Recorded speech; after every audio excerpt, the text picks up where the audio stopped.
राजस्थान की अंता सीट पर त्रिकोणीय महामुकाबले को लेकर जंग जारी है। बीजेपी के प्रत्याशी मोरपाल सुमन और कांग्रेस के प्रमोद जैन भाया में कड़ी टक्कर देखने को मिल रही है। निर्दलीय प्रत्याशी नरेश मीणा भी दोनों को कड़ी टक्कर दे रहे हैं। उपचुनाव को लेकर बात करें तो सुरक्षा के चाक चौबंद इंतजाम किए गए हैं। उपचुनाव में सुबह से ही मतदाताओं का जोश दिखाई पड़ रहा है। सर्दी के बढ़ते असर के बीच भी वोटर्स अपने मताधिकार का प्रयोग करने बूथ पर पहुंचते नजर आए। इस बार दिव्यांग मतदाता भी सुबह सुबह बूथ पर पहुंचे। अंतर चुनाव को ध्यान में रखते हुए सुरक्षा एजेंसियां अलर्ट मोड पर हैं। चुनाव अवधि के दौरान किसी भी अवांछित गतिविधि को रोकने के लिए जीरो बॉर्डर इलाकों की निगरानी बढ़ा दी गई है। अंता विधानसभा उपचुनाव 2025 को लेकर बात करें तो सुबह 7 बजे से शाम के 6 बजे तक वोटिंग होगी। सभी अपने मताधिकार का प्रयोग यहां पर वोटर्स करेंगे। बीजेपी के मोरपाल सुमन और मुख्यतः बात करें तो कांग्रेस के प्रमोद जैन भाया में ये टक्कर की स्थिति बनी हुई है। वहीं निर्दलीय प्रत्याशी के रूप में नरेश मीणा भी इस बार चुनावी मैदान में है पूरे दमखम के साथ, और इसी के चलते ये जो मुकाबला है और भी रोचक हो जाता है। त्रिकोणीय यहाँ पर संघर्ष हो गया है। क्षेत्र में बात करें तो 268 मतदान केंद्र बनाए गए हैं। इसके साथ ही उपचुनाव में 5 ग्रीन मतदान केंद्र भी बनाए गए। अंता विधानसभा क्षेत्र में कुल 2,28,264 मतदाता हैं जो कि अपने मताधिकार का प्रयोग करेंगे। सुरक्षा व्यवस्थाओं को लेकर बात करें तो सभी जांच एजेंसियां जो मुख्यतः हैं वो अलर्ट मोड पर हैं। सुरक्षा व्यवस्था के पुख्ता इंतजामात, चाक चौबंद व्यवस्थाएं यहां पर की गई हैं। 14 नवंबर को रिजल्ट आएगा, मतगणना होगी। तो बड़ी खबर, जहां अंता विधानसभा उपचुनाव को लेकर रण जारी है। अब तक बात करें तो काफी तादाद में वोटर्स ने यहां वोट डाला है। मुख्यतः ये त्रिकोणीय महामुकाबला देखने को मिल रहा है।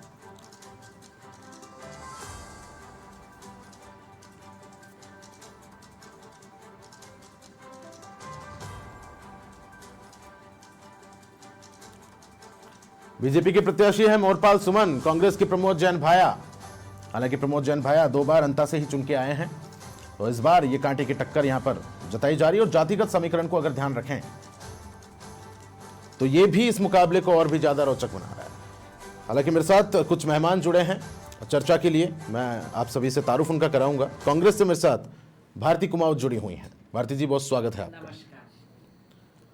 भारती जी, बड़ा रोचक मुकाबला उपचुनाव को लेकर देखने को मिल रहा है। किस तरह से आप अंता विधानसभा उपचुनाव को देख रही हैं? जी, सर्वप्रथम तो मैं ये कहना चाहूंगी कि कल शाम दिल्ली में लाल किले के पास जो विस्फोट हुआ है, जिसमें हमारे देश के कई नागरिक हताहत हुए हैं और कईयों के वहां चिथड़े उड़ गए हैं, जो ये एक बहुत ही निंदनीय और शर्मनाक कृत्य है। पूरा देश स्तब्ध है इसको लेकर। तो मैं पूरे कांग्रेस परिवार की ओर से उन परिवारों को श्रद्धांजलि अर्पित करना चाहूंगी। और जो हताहत हुए हैं, मैं चाहूंगी कि उनको जल्दी से जल्दी स्वास्थ्य सुरक्षा और इलाज मिले ताकि वो जल्दी स्वस्थ होकर अपने घर को जाएं। दूसरी ओर ये है कि 2.5 वर्ष के अंतराल में अंता विधानसभा को पुनः चुनाव में झोंक देने का काम जो बीजेपी विधायक जो कि एक आपराधिक प्रवृत्ति के रहे कंवर लाल जी मीणा और उनकी पार्टी की अंतर कलह की वजह से प्रदेशाध्यक्ष मदन जी राठौड़ कभी वसुंधरा जी के, कभी मुख्यमंत्री के कहाँ भागते रहे। और बड़ी जद्दोजहद के बाद विधायक प्रत्याशी के रूप में श्री मोरपाल सुमन जी को एक दावेदार उतारा गया जो कि वहां के प्रधान हैं। लेकिन मैं ये भी बताना चाहूंगी कि जहां उनकी प्रधानी है वहां भी विकास की दृष्टि से वो क्षेत्र काफी पिछड़ा हुआ है। और ये चुनावी जंग जिसे वसुंधरा जी ने अपनी प्रतिष्ठा का सवाल बना लिया है, चूंकि डबल इंजन की सरकार है, इन्होंने अपनी पूरी मशीनरी इस चुनाव में झोंक रखी है और अपनी साख दांव पे लगा रखी है। भारती जी, आपने पिछड़े क्षेत्र को लेकर अगर बात करी मुख्यतः, तो 2 बार तो वहां से चुन के प्रमोद जैन भाया भी आते हैं, तो विकास तो वहां किसी पार्टी ने नहीं किया मुख्यतः अगर देखा जाए, क्योंकि प्रमोद जैन भाया 2 बार वहीं से चुन के आते हैं। विकास के नाम पर वहां पे कुछ नहीं है। हालांकि रोड शो के दौरान मतदाताओं में इस बात को लेकर खासी नाराजगी भी देखने को मिली। मैं ये बता दूं कि व्यक्ति का व्यक्तित्व कैसा है इस पर बहुत निर्भर करता है। अब देख लीजिए ना, कंवर लाल जी के चलते वहां दोबारा चुनाव हो रहे हैं। उन्होंने एसडीएम पर पिस्टल तानी और आज वो जेल में सजा काट रहे हैं। वहीं दूसरी तरफ सिक्के का पहलू दूसरा ये है कि जो प्रमोद जैन जी भाया हैं, जो कांग्रेस पार्टी के सशक्त उम्मीदवार और दावेदार हैं, उनका व्यक्तित्व न केवल राजनीतिक अपितु सामाजिक और धार्मिक, वहां की जनता के साथ जिस तरह से वो धरातल पर जुड़े हुए हैं, 20-22 सालों से एक टांग पर खड़े रहकर वो जनता की सेवा में नहीं, लेकिन ये मोड भी देखा गया कि जो लोग वहां के हैं, जो अक्सर ये शिकायत कर रहे हैं कि क्षेत्रीय कोई भी नहीं है वहां पर। हालांकि सभी पार्टियां ये साधने की कोशिश कर रही है कि आपके बीच के हैं, आपके बीच में से चुनकर आते हैं, लेकिन वहां का स्थायी निवासी कोई नहीं है। क्षेत्रीय भले ही ना हो, लेकिन वहां की जनता ने 3 बार उनको चुनाव जिताया है। एक बार निर्दलीय के रूप में और 2 बार वो विधायक के रूप में वहां से कांग्रेस के। अच्छा, मैं एक बार आपको रोकना चाहूंगा भारती जी। चुनाव मेरे साथ नरेश मीणा के समर्थक प्रहलाद खटाना मेरे साथ जुड़ गए। प्रहलाद जी, बहुत स्वागत है आपका। उपचुनाव का रण जारी है, नरेश मीणा अपनी टाल ठोक चुके हैं, किस तरह से देख रहे हैं? ताल ठोक चुके नहीं, अब तो ये कहो कि चुनाव जीत चुके हैं। अच्छा, लगभग 1 बज गई है और अंता की जनता पिछले 1 महीने से मन बना चुकी थी कि अब की बार कांग्रेस और भाजपा मुक्त अंता की जनता बनाएंगे, क्योंकि दोनों ही पार्टियों के यहाँ बहुत कद्दावर नेता रहे, चाहे पूर्व मंत्री कांग्रेस के रहे, चाहे भाजपा के रहे। तमाम वो लोग यहाँ वो मूलभूत सुविधाएं नहीं दे पाए। यहाँ इन लोगों ने सिर्फ आतंक किया कि लोगों को मरवाने का काम, लोगों को डराने का, धमकाने का, या कोई शिक्षा, एजुकेशन, चिकित्सा, सड़क, स्वास्थ्य, स्कूल और बस स्टैंड। बताओ, आप सोचने की बात है। नहीं प्रहलाद जी, आपने बोला कि जनता ने ये ठान लिया है कि बीजेपी मुक्त बनाएंगे, लेकिन बागी होकर तो चुनाव कांग्रेस से लड़ा जा रहा है, तो सीधी टक्कर तो कांग्रेस को दे रहे हैं नरेश मीणा। नहीं, टक्कर ही नहीं नरेश मीणा की, ना कांग्रेस से ना बीजेपी की, उन दोनों की आपस में। पूर्व मुख्यमंत्री अशोक गहलोत साहब ने कहा है कि नरेश मीणा सिर्फ कुछ वोट काट लेंगे। मतलब आपको तो वो कंपटीशन तक नहीं मान रहे कांग्रेस वाले, ये स्थिति है। देखो पूर्व मुख्यमंत्री जी आदरणीय गहलोत साहब बड़े नेता हैं, वो कुछ भी कह सकते हैं, और चुनावों में भाषणों में तो आदमी अपने आप को बड़ा दिखाने के लिए कुछ भी कह सकता है, लेकिन धरातल पर जब अंता की धरती पर हमने वहां कैंपेन की थी, मैंने वहां देखा था, तो ये देखा कि लोगों में इतना बड़ा जबरदस्त उत्साह है और भारी तादाद में लोग आज जब सुबह से हम देख रहे हैं और हमें सूचना आ रही है, एक तरफा माहौल चल रहा है, नरेश मीणा जीत रहा है और सभी जाति धर्मों के लोग नरेश मीणा को एकमत होकर के वोट दे रहे हैं। रही बात कांग्रेस की, तो कांग्रेस की यहाँ कांग्रेस सही तरीके से टिकट नहीं दे पाई। जिस तरीके से प्रमोद जैन भाया जी का जो पिछला बैकग्राउंड रहा, वो उसको देखते हुए और जनता में खासी नाराजगी है, इसलिए कांग्रेस का तो सवाल ही नहीं। मैं फिर से आऊंगा प्रहलाद जी आपके पास। सहयोगी अनिल भार्गव अंता से मेरे साथ लाइव जुड़े हुए हैं। अनिल, मेरी आवाज आप तक पहुंच पा रही होगी? क्या कुछ तस्वीरें हैं चुनाव के दौरान की? और इस बात से अंदाजा लगाया जा सकता है कि नरेश मीणा के जितने भी समर्थक हैं, चाहे दीनबंधु। 1 मिनट प्रहलाद जी, मैं फिर से आऊंगा आपके पास। सहयोगी अनिल भार्गव, मेरी आवाज आप तक पहुंच पा रही है? संवाददाता मेरे साथ अंता से लाइव जुड़े हुए हैं। अनिल, आपकी आवाज मुझ तक नहीं पहुंच पा रही। आप अनम्यूट कीजिए, शायद आपने म्यूट बटन ऑन किया हुआ है। जी प्रताप, मैं बिल्कुल अभी मौके पर मौजूद हूँ। विधानसभा बूथ नंबर 198, 99 और 200 पर। तो यहाँ पर तीनों बूथ हैं और मैं सहयोगी नीलेश ओझा से कहूंगा जरा वो ये नजारा दिखाएं। ये 3 पोलिंग बूथ यहाँ पर एक साथ नजर आ रहे हैं और यहाँ पर वोट डालने वाले लोगों की आवाजाही देखने को मिल रही है। 3 ये पोलिंग की अब थोड़ा लोग बाग मतदान करने के लिए लोगों की आवाजाही देखने को मिल रही है और इस समय अभी अंता विधानसभा क्षेत्र में करीब 32% मतदान हो चुका है और अब लोग बाग मतदान करने के लिए पहुंच रहे हैं और जगह जगह पर लोगों में कहीं ना कहीं उत्साह देखा जा रहा है। लेकिन पुलिस प्रशासन मुस्तैदी के साथ तो मौजूद है, लेकिन कई पोलिंग बूथों पर पुलिस प्रशासन के जवान हैं जो मीडिया कर्मियों को अंदर जाने से प्रवेश करते नजर आ रहे हैं, कवरेज करने से रोक रहे हैं। हालांकि कई स्थानों पर कवरेज करने दिया जाए, कहीं ना कहीं अब मैं जिस जगह 3 पोलिंग बूथों पर मौजूद हूं तो यहाँ पर ग्राउंड जीरो से यहाँ पर कवरेज दिखाया जा सकता है, अंदर प्रवेश अच्छा, मुख्यतः नहीं बात किया करें जा रहा है। अंता इसके चलते में अब जो कुछ लोग मतदाता हैं यहाँ- अपने मताधिकार का प्रयोग कर रहे हैं, किन मुद्दों को लेकर इस बार जनता वोट दे रही है? अंता में मुख्यतः बात करूं,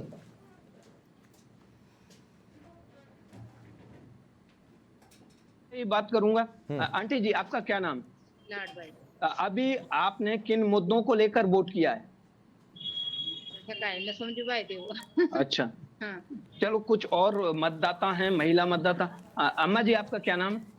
तो नहीं भाई आपने मतदान किया है, किन मुद्दों को लेकर मतदान किया है? हमारा तो दोनों पार्टियां ये सब कोई ना की कुछ हाँ अच्छा, कुछ और भी मतदाता हैं, आप बोल पाओगे? देखिए, कुछ मतदाता आते जा रहे हैं, मैं इनसे ही बात कराने की कोशिश करूंगा। अभी आपका क्या नाम है? लक्ष्मी जी, आप किन मुद्दों को लेकर मतदान करोगी? कैसा उत्साह देखा जा रहा है? वो पाल यहाँ पे कुछ खैर ये भी अपने आप में असहमत अच्छी दिखाई दे तस्वीर रहे है हैं। कि महिलाएं पूरे जोश के साथ यहाँ पर मतदान करती हुई नजर आ रही हैं। इस समय अनिल फिर से लौटूंगा आपके पास। मेरे साथ मेरे गेस्ट जुड़ गए हैं बीजेपी से, वीरेंद्र शर्मा जी, आपका बहुत बहुत स्वागत है वीरेंद्र जी। अंता विधानसभा चुनाव बहुत ही रोचक मुकाबला है, किस तरह से देख रहे हैं? पहले 1 मिनट आपकी प्रतिक्रिया इस चुनाव को लेकर। देखिए, अंता विधानसभा का चुनाव निर्धारित करेगा कि भाया रे भाया खूब है खाया। तो एक सच्चे नेता थे भरत सिंह जी, उनको एक सच्ची श्रद्धांजलि अंता की जनता देने जा रही है, भाया को पुनः घर बैठा कर और वहाँ पुनः कमल खिलाकर, क्योंकि उन्हें पता है वहाँ विकास केवल और केवल भारतीय जनता पार्टी कर सकती है। प्रमोद जैन भाया चाहे मंत्री रहे हों, चाहे उनके परिवार से वहाँ पे जिला प्रमुख रही हो, उन्होंने सिर्फ भ्रष्टाचार किया, विकास के नाम पर कुछ नहीं किया। तो उसी का परिणाम अब पुनः देखने को मिलेगा। और दूसरा जो समीकरण जो दिख रहा है कि कांग्रेस का बागी किस प्रकार कांग्रेस की जमानत जब्त करवाता है और या फिर कैसे वापस हराता है, तो निश्चित रूप से वहां पुनः कमल खिलने जा रहा है। भारतीय जनता पार्टी अपने विकास देखिए वीरेंद्र जी, विकास को लेकर आपने वीरेंद्र जी बात करी के आधार पर पुनः जीतने वहां जा रही है। विकास को लेकर आपने बात करी, विकास तो वहां पर किसी पार्टी ने नहीं किया। अगर विकास वहां पर होता तो एक पूर्व मुख्यमंत्री को, अभी के मुख्यमंत्री को तमाम चीजें गिनवानी नहीं पड़ती। ठीक है, तमाम चीजों को लेकर पूर्व मुख्यमंत्री और मुख्यमंत्री दोनों एक साथ आए हैं। बीजेपी यहां पर काम को लेकर इस चुनाव में है। अगर बीजेपी यहां पर काम को लेकर इस चुनाव में है तो पूरी सरकार को यहां पर आने की नौबत क्यों पड़ती? देखिए, केवल एक विधानसभा का कार्य नहीं देखा जाता। 5 साल वहां कांग्रेस का शासन रहा, कांग्रेस के मंत्री रहे, सार्वजनिक निर्माण मंत्री भी शायद प्रमोद जैन भाया थे, लेकिन उनके 5 साल के कार्यकाल के बाद भारतीय जनता पार्टी की जैसे सरकार बनती है, वहां सड़कों का कार्य भारतीय जनता पार्टी की सरकार को करवाना पड़ रहा है। 40 करोड़ की एक बड़ी सड़क मांगरोल से अंता के लिए बन रही है। और दूसरा विषय पूरे राजस्थान का भी देखा जाता है कि किस प्रकार भारतीय जनता पार्टी की सरकार बनने के बाद माननीय मुख्यमंत्री भजन लाल जी के नेतृत्व में राजस्थान की सरकार जिस प्रकार कार्य कर रही है, चाहे वो गरीब कल्याण के हो, महिला उत्थान के हो, चाहे सार्वजनिक भागीदारी के हो, सभी पक्षों में अगर देख लें, किसी भी क्षेत्र में देख लें, तो भारतीय जनता पार्टी ने अच्छे कार्य किए हैं। और उसी के कारण आज केंद्र की 20 योजना ऐसी है जिनमें भारतीय जनता पार्टी की राजस्थान सरकार सबसे आगे है। राजस्थान में जो कानून और प्रशासन का जो विषय है, उसमें कांग्रेस के शासन की तुलना लीजिए और भारतीय जनता पार्टी के शासन की तुलना कर लीजिए। आम जनता भी कल का एक सर्वे सामने आया जिसमें आम जनता ने स्वीकार किया है कि भारतीय जनता पार्टी की सरकार में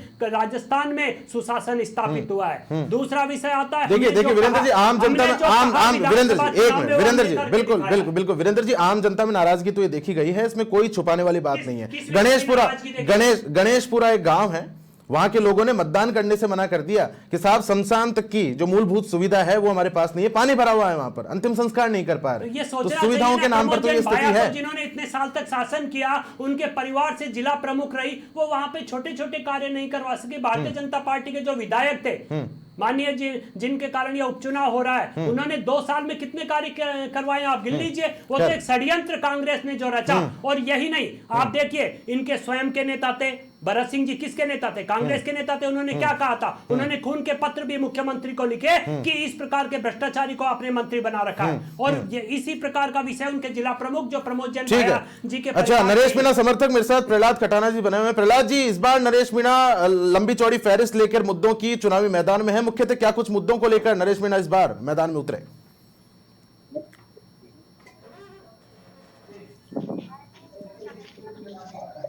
नरेश जी, प्रहलाद जी, आपकी आवाज मुझ तक नहीं पहुंच पा रही। जी जी जी जी, अब जारी रखें बात। आवाज आ रही है? लोग कहते हैं तो सफाई कहते हैं। हेलो, हाँ हाँ सुन पा रहा हूँ प्रहलाद जी, बात जारी रखें। आवाज आ रही है? जी जी जी। नरेश मीणा का मुद्दा है कि नरेश मीणा जी इस मुद्दे को लेकर के उतरे हैं कि अंता सहित पूरे 12 जिले और हाड़ौती के किसानों को आज तक मुआवजा नहीं मिला है। नरेश मीणा का मुद्दा है कि अंता में आज तक बस स्टैंड नहीं है। ये जो सरकारों का ढिंढोरा पीट रहे हैं, मुख्यमंत्री से जब ये भाजपा लोग मुख्यमंत्री यहाँ रोड तो कर रहे थे तो अंता के लोग कह रहे थे कि अंता के अंदर बस स्टैंड कब बनेगा, अंता से मांगरोल की सड़क कब बनेगी। यहाँ के स्कूलों में जब जाकर के देखोगे तो ये तो जैसे झालावाड़ में पिपलौदी हादसा हुआ था, ऐसे तमाम स्कूलों की हालत जाके देखो। यहाँ के बड़ा हॉस्पिटल नहीं है अंता में प्रॉपर, वहाँ कोई डॉक्टर नहीं है। यहाँ जिस तरीके से किसान, जवान, दलित और जो हम ज्यादातर एससी समाज की जब बस्तियों में गए प्रताप जी, तो एससी समाज में आप जाकर के देखो कोई जागरूकता नहीं है, कोई पढ़ाई का स्तर बिल्कुल खत्म कर दिया इन्होंने। एससी, दलित, माइनॉरिटी जो दबे चार प्रमुख मुद्दे बताइए नरेश मीणा जिनको लेकर इस बार चुनावी ताल ठोकते नजर आए। 4 प्रमुख मुद्दे। नरेश मीणा के 4 बड़े मुद्दे। अंता के सहित जिला बारा और हाड़ौती के तमाम किसानों को मुआवजा नहीं मिला, फसल मुआवजा। पहला काम करेगा नरेश मीणा चुनाव जीतने के बाद, बड़ा आंदोलन करके इनको मुआवजा दिलाएगा। यहाँ का दूसरा सबसे बड़ा मुद्दा है कि अंता में बस स्टैंड नहीं है, अंता से मांगरोल तक की सड़क नहीं है, उसको बनवाएगा। नरेश मीणा जी का तीसरा सबसे बड़ा मुद्दा है कि यहाँ स्कूलों में मास्टर नहीं है, स्कूलों की व्यवस्था बहुत खराब है और जो हॉस्पिटल्स हैं उनके अंदर डॉक्टर्स नहीं। ठीक है, अच्छा मैं फिर से आऊंगा प्रहलाद जी आपके पास। राजनीतिक विश्लेषक श्याम सुंदर शर्मा जी मेरे साथ जुड़ गए हैं। श्याम जी, अंता उपचुनाव को किस तरह से देख रहे हैं? तस्वीरें आपने भी देखी होगी, बड़े जोर शोर से सभी पार्टियों ने यहाँ पर प्रचार करती हुई नजर आई, दमखम लगाती नजर आई, किस तरह से देखना है? डरा रखा, धमका रखा है, इनको बदल। मैं फिर से आऊंगा प्रहलाद जी। श्याम सुंदर शर्मा जी। देखिए प्रताप जी, इलेक्शन में जिस प्रकार से अभी नरेश मीणा के तो नरेश मीणा को अगर जिता दोगे तो आंदोलन करके वो करेगा, लेकिन डबल इंजन की सरकार है। अगर आप भाजपा के उम्मीदवार को जिताओगे तो डबल इंजन की सरकार के माध्यम से ये सब चीज कराने में सक्षम हुआ। क्योंकि देखिए वसुंधरा जी जब बोल रही थी रोड शो के दौरान तो मुख्यमंत्री जी नोट कर रहे थे ये सब चीजें जो आप बता रहे हो। अब देखिएगा बार बार जो बातें आ रही है निकल के कि नरेश मीणा तो आंदोलन करेगा तो मुआवजा मिलेगा। तो देखिए ये मुआवजा जो बार बार बात आ रही है निकल के, जो जैसे नरेला बांध बना था और उसके कारण से मुआवजा नहीं मिल पाया। कईयों को तो कांग्रेस का शासन था, प्रमोद भैया तो मंत्री हुआ करते थे तो मुआवजा दिलाने में सक्षम नहीं हुए थे। अब देखिए स्थानीय जो भाजपा का उम्मीदवार है जिस प्रकार से चुनाव लड़ रहा है, मुझे लगता है कि नरेश मीणा संघर्ष कर रहा है, संघर्ष करके कांग्रेस को ही तोड़ने का काम कर रहा है, कांग्रेस को कमजोर करने का काम कर रहा है। तो ऐसी स्थिति में बीजेपी के उम्मीदवार की स्थिति मुझे लगता है कि बाकी के लोगों से ठीक हो सकती है कि जिस प्रकार से उन्होंने कहा है कि मैं दुष्यंत और आपका मोरपाल तीनों मिलकर के वहाँ का विकास जिस तरह से होना चाहिए, बात सही कि जिस प्रकार से गौरराम मीणा थे जो जिस प्रकार से विकास करना चाहिए थे वो करने में सफल नहीं हुए क्योंकि वो उलझे रहे थे कई मामलों में। ये लाइन दिखाते रहो। अब मुख्यमंत्री जी के माध्यम से मोरपाल को टिकट दिलाने में कामयाब रही और उधर का दिखाते रहो कि कांग्रेस में एकता का सूत्र में तो अपने ही रखो आए 2 बार। ठीक है श्याम जी, मैं फिर से आऊंगा आपके पास। अच्छा, ये शिकायत तो मेरी बीजेपी और कांग्रेस दोनों से है, हालांकि दोनों ने ही कोई अंता के लिए स्पेशल प्लान की घोषणा इस बार नहीं की। जिस तरह से नरेश मीणा तमाम मुद्दों को लेकर आए, वो मैनिफेस्टो में विशेष अंता को लेकर प्लान नहीं देखा गया। सबसे पहले वीरेंद्र जी। देखिए, भारतीय जनता पार्टी का विशेष प्लान तो पूरे राजस्थान के लिए है। पहली बार ऐसा हो रहा है कि राजस्थान में 15 पॉलिसी पहले ही 2 वर्षों में बनाने वाली कोई सरकार है तो भारतीय जनता पार्टी के। दूसरा विषय देखेंगे जो हमने कहा कि हम युवाओं को नौकरी देंगे। इन 2 वर्ष में एक भी युवा आंदोलन आपको देखने को नहीं मिलेगा क्योंकि राजस्थान का युवा अपने एग्जाम की तैयारियां कर रहा है। जो भर्तियों की जो एग्जाम चल रहे हैं, आप देख ले कोई सा ऐसा रविवार राजस्थान में नहीं है जिसमें भर्तियों के एग्जाम ना हो। तो निश्चित निश्चित रूप से कई अनेकों ऐसे विषय हैं, चाहे वह ERCT के लोगों पानी की जो समस्या थी राजस्थान की, उसको दूर करने के लिए हमारे भागीरथी मुख्यमंत्री ने बहुत अच्छे कार्य किए। बिजली की जो समस्या थी उसको दूर करने के लिए कार्य किए। राजस्थान आज सरप्लस बिजली की ओर आगे बढ़ रहा है, एक ऐसा प्रदेश बनने जा रहा है जो अपने किसानों को 10 घंटे निर्बाध बिजली की आपूर्ति दिन में ही कर रहा है। पहले का क्या 5 साल में क्या थे, ये एक भी कृषि कनेक्शन नहीं दे पाए थे। हमने आते ही सबसे पहले जितने भी कृषि कनेक्शन पेंडिंग थे वो सब दिए। फिर से लौटूंगा वीरेंद्र जी, मेरे सहयोगी मेरे साथ चुनाव को लेकर ताजा जानकारी साझा कर रहे हैं। वीरेंद्र जी फिर से आऊंगा आपके पास, सहयोगी घनश्याम दादीच मेरे साथ जुड़े हुए हैं। घनश्याम, किस तरह की तस्वीरें सामने आ रही है मतदान को लेकर? प्रतिशत को लेकर बात करें, आंकड़ों को लेकर बात करें, फिलहाल तक कितने प्रतिशत मतदान हो चुका है? लगभग 30 से 32% मतदान हो चुका है और बड़ी गति से यहाँ पर मतदान हो रहा है। मतदाताओं के अंदर रुचि कम देखना चाहिए सामने वाले। पोलिंग बूथ तो खाली पड़े हुए हैं। अच्छा, सुरक्षा व्यवस्थाओं को लेकर बात करें, क्या कुछ विशेष इंतजाम किए गए घनश्याम? दिव्यांगजनों के लिए केयर होती है वो, उसकी व्यवस्था यहाँ पर नहीं है। पानी की व्यवस्था भी यहाँ पर बहुत कम है। अच्छा, व्यवस्थाएं और यहाँ से जी जो कार्यकर्ता लगाते हैं उनके द्वारा व्यवस्था उठाई जा रही है। अनिल भार्गव सहयोगी मेरे साथ बने हुए हैं। अनिल, फिलहाल तक बात करें, महिलाओं का अच्छा खासा रेशियो देखा जा रहा है मतदान को लेकर, अच्छा खासा जोश नजर आ रहा है। मुख्यतः क्या मुद्दे हैं क्षेत्र के जिनको लेकर इस बार जनता जोश के साथ मतदान कर रही है? तो आपका तो फिर भी काम है ना अनिल, मेरी आवाज आप तक पहुंच पा रही है?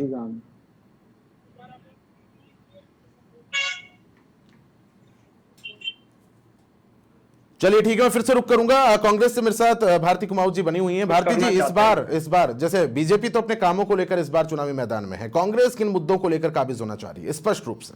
देखिए, चूंकि अंता-12 कृषि प्रधान क्षेत्र है और वहां हम सबने देखा है कि बहुत जबरदस्त अतिवृष्टि का शिकार वहां के किसान हुए हैं, जिनकी बिल्कुल कमर टूट चुकी है। और किसान हुंकार रैली मान लीजिए या किसानों का धरना प्रदर्शन मान लीजिए कि मुख्यमंत्री जी को आनन फानन में कृषि से संबंधित सुधारों की घोषणा करनी पड़ी, क्योंकि उन्हें अंता का चुनाव जीतने के लिए बहुत मशक्कत करनी पड़ रही है। बड़े बड़े दिग्गज वहां पड़े हुए हैं, 24 घंटे जनता को रिझाने में लगे हुए हैं। यहाँ तक कि वसुंधरा जी को, आप मुझे सुन लीजिए, पहले मैं बता रही हूँ, कांग्रेस में तो हमारे जो विधायक प्रत्याशी हैं उनका व्यक्तित्व इतना सशक्त और मजबूत है, भ्रष्टाचारी व्यक्तित्व इतना मजबूत है कि उनके भ्रष्टाचार के कारण आपके एक नेता को कहना पड़ गया, कांग्रेस के कंधे पर बंदूक रखकर चलाती है। आप अपने विकास कार्य गिनाइए, आपकी सरकार में नजर नहीं आती है,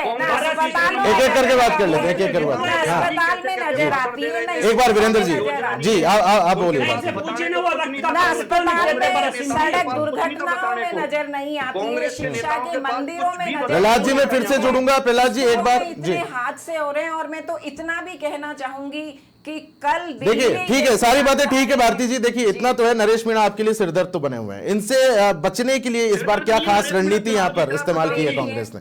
कांग्रेस अपने आप में सशक्त है और बूथ लेवल तक के हमारे, मैं खटाना जी, मैं आपके पास आऊंगा एक बार। भारती जी बोल रही हैं, मैं खटाना जी आपके पास आऊंगा। प्रहलाद जी, एक बार बारी बारी से। ने गहलोत साहब के लिए बोला कि वो तो बड़े बड़ी बातें करते हैं, ये कांग्रेस की आदत नहीं है। हमारे पूर्व मुख्यमंत्री माननीय गहलोत जी जैसा व्यक्तित्व, वैसा नेता, ईमानदार और स्वच्छ छवि वाला नेता देखने को नहीं मिलेगा। वो अनर्गल बयानबाजी कभी भी नहीं करते हैं जिस तरह से नरेश मीणा जी हैं। अच्छा भारती जी, एक स्थिति तो यहाँ पर बनती हुई नजर आई, एकजुटता हालांकि कांग्रेस ने दिखाई है, लेकिन पूर्व मुख्यमंत्री अशोक गहलोत नहीं पहुंचे पायलट के साथ। देखिए, चुनाव और भी हैं और भी उनकी व्यस्तताएं नहीं, लेकिन फर्क पड़ता है, ये आपको मानना चाहिए, फर्क पड़ता है अगर पूर्व मुख्यमंत्री गहलोत पहुंचते। हमारे अकेले बब्बर शेर अशोक चांदना जी कम नहीं है, उन्होंने वहां चुनाव की जो ताल ठोक रखी है ना सर, वो देखने लायक है। और माननीय गहलोत साहब जब हमारे भाया जी की नामांकन रैली थी, वहां पूरे हमारे आला कमान, बड़े बड़े पदाधिकारी सब वहां पहुंचे थे और निसंदेह हमने एकजुटता का परिचय दिया है, जिसका सकारात्मक परिणाम हमें 14 नवंबर को देखने को मिलेगा। अच्छा, किसी तरह का प्रेशर तो नहीं है बीजेपी के प्रचार से भारती जी? हम क्योंकि प्रेशर पूरी में सरकार वहां रहकर- पहुंची है। प्रेशर में रहकर काम नहीं करते। प्रेशर में और बौखलाहट में तो भारतीय जनता पार्टी है, जो हमेशा कांग्रेस के कंधे पर रहकर बंदूक चलाती है। क्योंकि सरकार अभी भी, आप देखिए, कल जो दुर्घटना दिल्ली में हुई है, हमारे गृह मंत्री जी को पीड़ितों के पास होना चाहिए, पर हाल तो देखिए देश का कि बिहार में राजनीति करने के लिए लगे। केंद्रीय भारती गृहमंत्री जी, पहुंचे हैं। भारती जी, आपके केंद्रीय शब्द गृहमंत्री अगर पहुंचे आप वापस ले लें तो ज्यादा अच्छा होगा। केंद्रीय गृहमंत्री इन्हें पहुंचे हैं। शायद पता नहीं कि आप वो पहुंचे एलएमजी होंगे, अस्पताल वो में बाकी पहुंच चुके थे। फोन पे नहीं, उन्होंने पीड़ितों से मुलाकात भी वहां पर भारत की को है। माफी मांगनी खबर चाहिए थी, भारत की जनता जहां से। तक मुझे नहीं, खबर भारत थी, की जनता से माफी मांगी आप। भारत की जनता से माफी का सवाल ही नहीं नहीं, बिल्कुल केंद्रीय गृह मंत्री पहुंचे हैं और उन्होंने सभी घायलों से मुलाकात भी वहां की है, स्थिति का आकलन भी उन्होंने किया है, महत्वपूर्ण बैठक भी उनके द्वारा बुलाई गई है। चलिए अंता पे आते हैं। देखिए वीरेंद्र जी, प्रमोद जैन भाया, मैं आ रहा हूं कटाना जी, एक बार मैं आ रहा हूं, है ना, 2 बार उसी पृष्ठभूमि से चुनकर आते हैं। इनसे ये पूछिए, हालांकि पृष्ठभूमि समझते हैं। अंता मांगरोल विधानसभा क्षेत्र में कितने आरएएस बने? अंता मांगरोल विधानसभा क्षेत्र में कितने आईएएस आईपीएस बने? प्रहलाद जी, मैं फिर से रुक करूंगा, मेरा सवाल वीरेंद्र जी से है, बीजेपी से मेरा सवाल है। क्या था प्रहलाद जी, मैं फिर से आपके, मैं बिल्कुल आ रहा हूं प्रहलाद जी, एक एक करके आते हैं। वीरेंद्र जी देखिए, जो है प्रमोद जैन भाया, उस पृष्ठभूमि को अच्छे से समझते हैं। ये आसान तो आपके लिए भी नहीं है, इसी वजह से पूर्व मुख्यमंत्री, उप मुख्यमंत्री सभी वहां पहुंचे हैं, रोड शो किया है, 2 बार मुख्यमंत्री वहां पर पहुंचे हैं। प्रताप जी, प्रमोद जैन भाया को तो वोट ही नहीं देंगे लोग, उनको स्वर्गीय भरत कुंदनपुर जी याद आ रहे हैं, उनको वो याद आ रहे हैं। अंता की जनता के आंखों में भरत कुंदनपुर जी का फोटो है। अगर वो नरेश मीणा को वोट देकर के भरत कुंदनपुर जी की आत्मा को, जो सबसे ईमानदार नेता था, उसको श्रद्धांजलि देंगे। देखिए, मीणा वोट बैंक तो नरेश मीणा साध लेंगे, ठीक है, आक्रामक भी उनका रुख है, जिस तरह से वो मिलते हैं, नौजवान भी हैं। इसके अलावा जो मतदाता हैं उनके लिए क्या है नरेश मीणा के पास?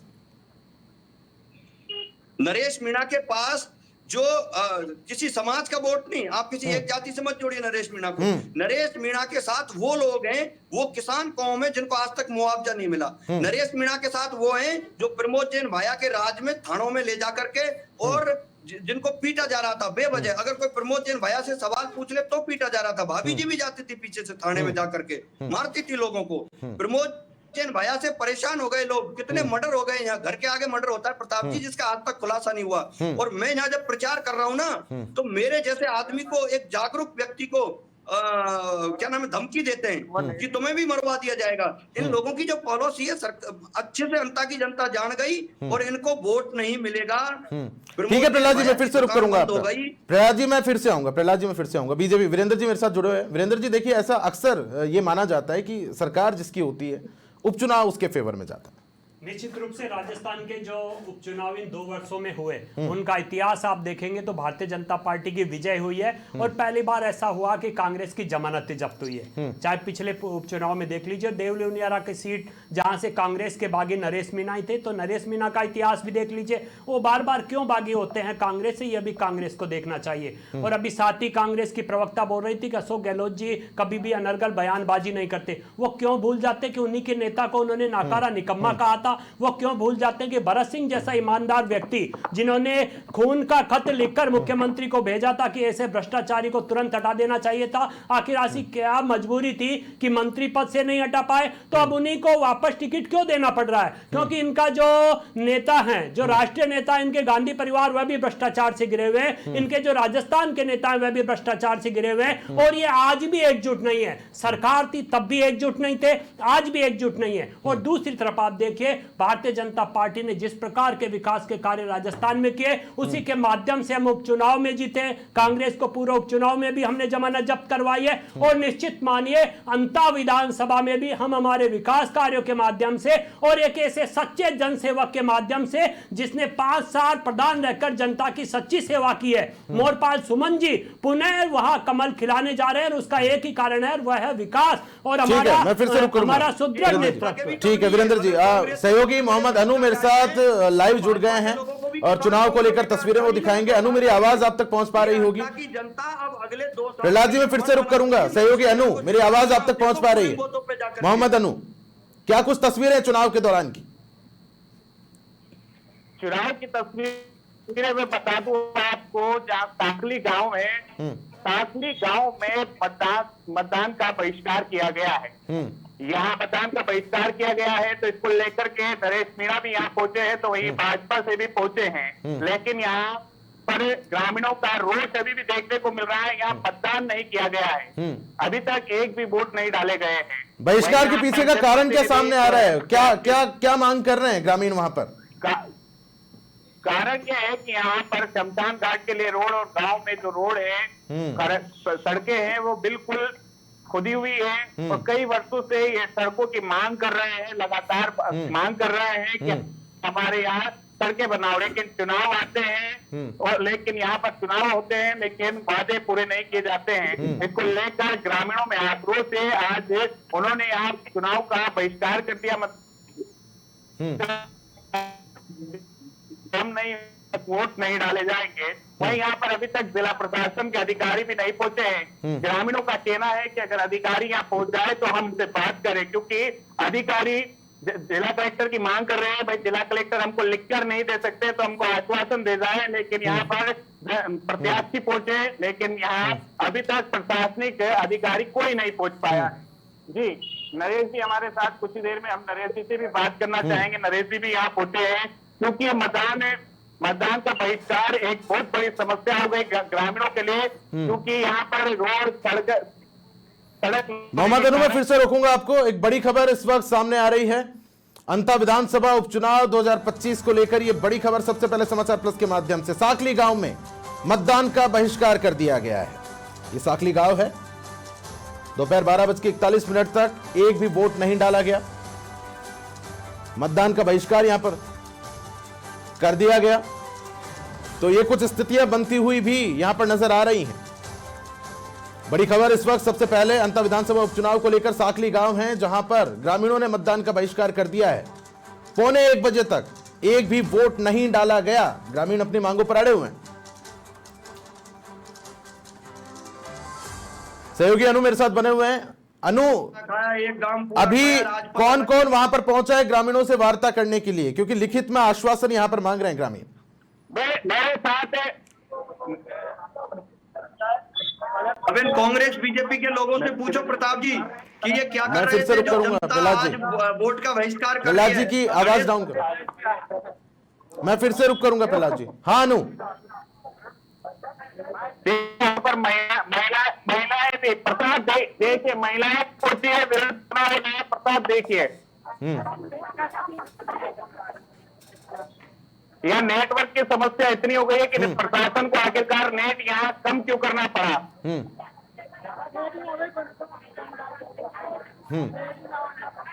ठीक है अनु, आपसे अपडेट लेते रहेंगे, आप नजर बनाए रखें। देखिए वीरेंद्र जी, ये कुछ स्थितियां निकल रही हैं।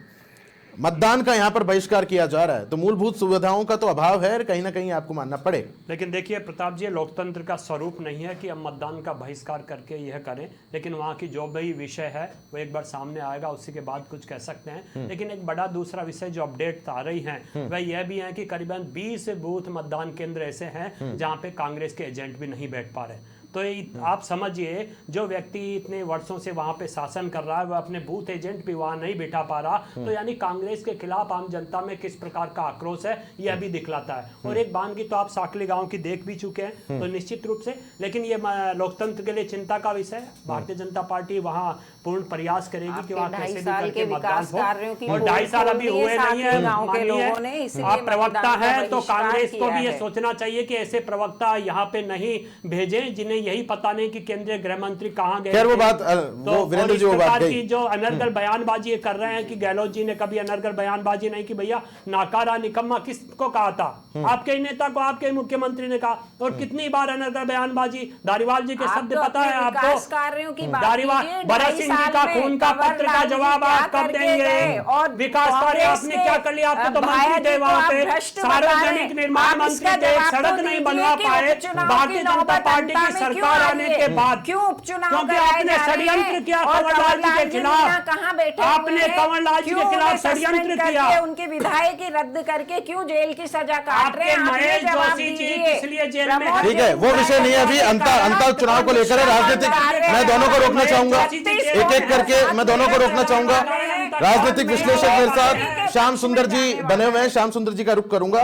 श्याम सुंदर जी, स्थितियां आपके सामने हैं, कुछ ऐसी तस्वीरें भी आ रही है, मतदान का बहिष्कार ग्रामीणों के द्वारा किया जा रहा है।